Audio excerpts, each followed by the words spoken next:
Welcome back to my YouTube channel world literature. आज जो topic हम लोग डिस्कस करने वाले हैं वो है दी मर्डर बाय ngugi wa थिओंगो। इस शॉर्ट स्टोरी को हम लोग डिस्कस करेंगे, साथ ही साथ इसका हिस्टोरिकल कॉन्टेक्स्ट और इसकी समरी थीम सब कुछ डिस्कस करेंगे। सबसे पहले हम लोग अपनी दी मर्डर का इंट्रोडक्शन देख लेते हैं। ये 1967 में पब्लिश हुई थी।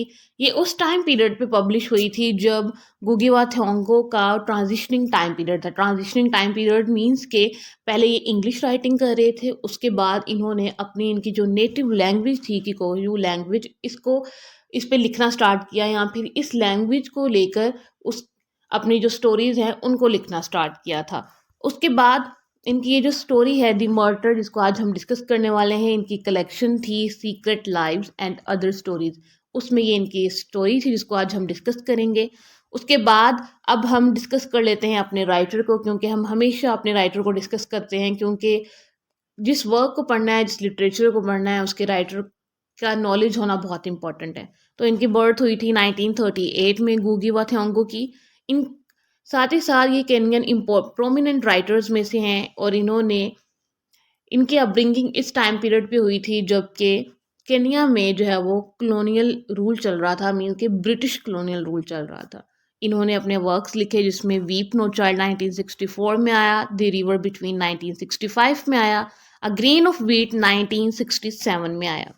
उसके बाद हम स्टोरी के हिस्टोरिकल कॉन्टेक्स्ट में जो चीज़ें हम पहले सबसे उसको डिस्कस कर लेते हैं। एक्चुअली में ये जो स्टोरी जो पब्लिश हुई थी तो उस टाइम पे 1960s का टाइम था, मींस के इंडिपेंडेंस जो है वो अफ्रीकन्स को मिल चुकी थी, केनियन पीपल को जो है वो इंडिपेंडेंस मिल चुकी थी। अब जब इनको इंडिपेंडेंस मिलती है तो ये इस टाइम पे जो सिग्निफिकेंट यहाँ पे एक इम्पोर्टेंट सोशियो पोलिटिकल चेंज हो रहा था, मीन्स कि अब ब्रिटिश कॉलोनियल रूल से इंडिपेंडेंस की तरफ जा रहा था। अब अफ्रीका, साथ ही साथ अफ्रीकन जो कंट्रीज थे, कैनियन पीपल थे, उनकी पॉलिटिक्स, उनके एजुकेशन, हर चीज़ जो है वो चेंज हो रही थी। मीन्स के अब वो एक कॉलोनियल टाइम पीरियड से निकल के पोस्ट कॉलोनियल टाइम पीरियड में जा रही थी। कॉलोनियल मीन्स के उस टाइम पे ब्रिटिशर्स का रूल था, पोस्ट कॉलोनियल मीन्स के ब्रिटिशर्स का रूल अब ख़त्म हो चुका है, बट जो कॉलोनियलिज्म के इम्पैक्ट्स हैं वो हमें पोस्ट कॉलोनियलिज्म में नज़र आते हैं।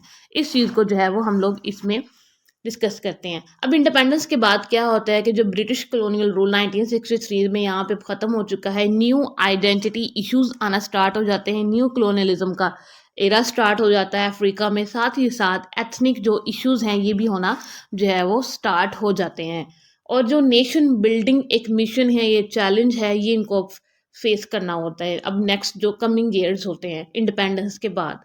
ये हो गया इसका हिस्टोरिकल कॉन्टेक्स्ट। अब आते हैं अपने करेक्टर्स की तरफ। पहला करेक्टर है हमारे पास करंजा, उसके बाद सेकंड करेक्टर है हमारे पास वमैहू, उसके बाद the colonial administrator, the Christian missionaries, village elders and locals.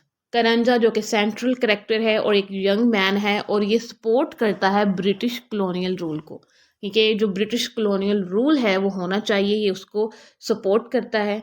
इसके बाद हमारे पास नेक्स्ट करेक्टर है इसमें वमैहू। ये जो है ये इसका रिलेशनशिप होता है करंजा के साथ, और ये एक ट्रेडिशनल जो सोसाइटी है उसको रिप्रेजेंट कर रही होती है।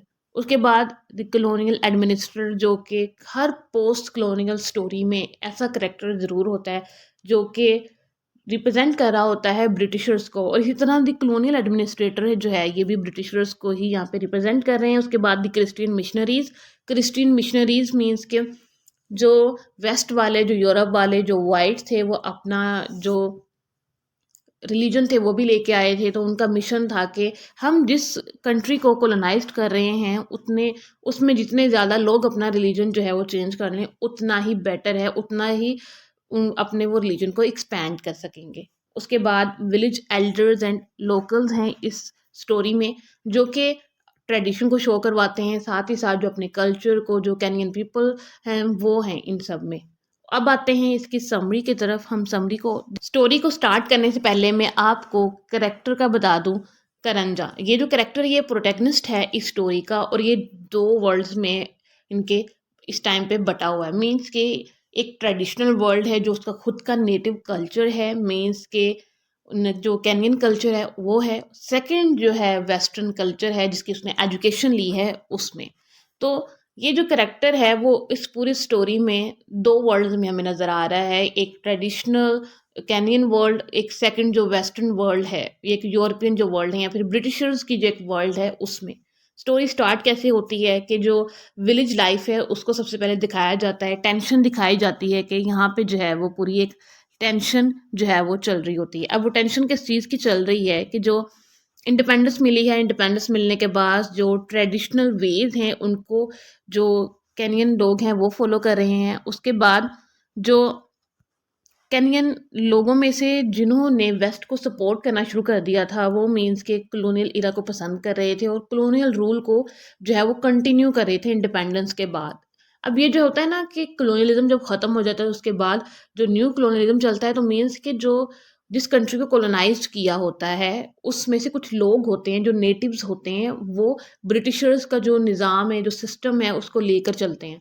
तो ऐसे ही एग्जाम्पल हमें करंजा की मिलती है स्टोरी में। अब ऐसा जो है वो सिचुएशन विलेज में चल रही होती है और विलेज की जो कंडीशन है मीन्स के इस टाइम पे बहुत ज़्यादा कॉन्फ्लिक्टिंग है। करंजा जो होता है वो एजुकेटेड होता है मिशन स्कूल से और उसके जो बिलीव्स होते हैं वो चेंज हो जाते हैं। मीन्स कि उसके पहले बिलीव्स थे, कैनियन कल्चर था, ट्रेडिशंस थी, वैल्यूज से, अब वेस्टर्न ट्रेडिशंस, सिविलाइजेशन, कल्चर वो सब ये अडॉप्ट कर चुका है। मीन्स के वेस्टर्न का लाइफस्टाइल उन सबको ये अडॉप्ट कर चुका है। स्टोरी में होता ये है कि फिर इसके जो एक्शंस होते हैं या वो सारे जो नेटिव पीपल हैं, केनियन पीपल हैं, उनके अगेंस्ट होते हैं। मतलब ये जो भी काम करता है उनके अगेंस्ट ही करता है। उसके बाद होता ये है कि जो मोमो फाइटर्स होते हैं, जो कि केनियन नेटिव फाइटर्स हैं मोमो, वो क्या होते हैं कि वो फाइट कर रहे होते हैं केनियन इंडिपेंडेंस के लिए। और जो करंजा होता है ये सपोर्ट कर रहा होता है ब्रिटिशर्स को। ये जो कॉलोनियल एडमिनिस्ट्रेटर होता है ये उसको सारी जाके मोमो की जो है वो सारी खबरें देता है कि इस टाइम पे वो ये कर रहे हैं, इस टाइम पे वो ये कर रहे हैं, ये स्टेप ले रहे हैं। ये सारी जो डिटेल्स है ना उनको जाके देता है और उनके साथ लॉयल होने की कोशिश करता है और अपनी नेटिव पीपल को बिट्रे करता है। होता क्या है कि करंजा जो है वो कॉलोनियल सिस्टम पे बिलीव करता है और अपने ही नेटिव्स को के खिलाफ जो है वो खड़ा हो जाता है। अब होता स्टोरी में ये है कि इसको जो है ना मोमो जो फाइटर्स हैं वो पकड़ लेते हैं और इसको कहते हैं कि अगर तुम जो है वो ब्रिटिशर्स जिनको पकड़ा है, अगर तुम उनको एग्जीक्यूट करोगे तो तुम्हें छोड़ दिया जाएगा। तुम्हें एक जो तुमने इतना सारा कुछ गलत चीज़ें की हैं उसके लिए तुम्हें एक मौका दिया जाता है। बट जो करंजा है वो इस टाइम पे फैसला नहीं कर सकता कि वो ब्रिटिशर्स का साथ दें या अपने नेटिव्स का साथ दें, क्योंकि इसकी वजह से बहुत सारे जो मोमो फाइटर्स हैं वो उनकी भी डेथ हो चुकी होती है। इसके फैमिली फ्रेंड्स ब्रिटिशर्स ने उनको मारा होता है। तो करंजा जो है वो इस टाइम पे बहुत कंफ्यूज्ड होता है कि वो किसका साथ दे, क्योंकि वो कॉलोनियल रूल को भी सपोर्ट करता है, अपने नेटिव्स को भी सपोर्ट करता है। तो मीन्स कि वो दो वर्ल्ड्स में बटा हुआ है। अब होता फिर क्या है कि करंजा जो है वो ये सब कुछ करने से इनकार कर देता है कि मैं नहीं करूँगा। मैं जो ब्रिटिशर्स एडमिनिस्ट्रेटर हैं यहाँ पे, जो ब्रिटिशर्स के आपने ऑफिसर्स को पकड़ा है, मैं नहीं मारूँगा या फिर इनको एग्जीक्यूट नहीं करूँगा। तो फिर क्या होता है कि जो मोमो फाइटर्स होते हैं वो इसको मार देते हैं और इसकी डेथ हो जाती है वहीं पे। और उसकी डेथ के साथ जो है वो यहाँ से हमें पता चलता है कि इसकी जो डेथ है वो क्या सिंबलाइज करती है स्टोरी के एंड पे, कि जो खुद के नेटिव्स को इसने बिट्रे किया और इसके बाद जिसको खुद भी इसको एहसास था कि मैं गलत कर रहा हूँ अपने फाइटर्स के साथ, अपने नेटिव्स के साथ, तो मुझे ये नहीं करना चाहिए था। और वो कुछ कर भी नहीं सकता था क्योंकि उसको ब्रिटिशर्स को भी सपोर्ट करना था और उसको अपने नेटिव्स को भी सपोर्ट करना था।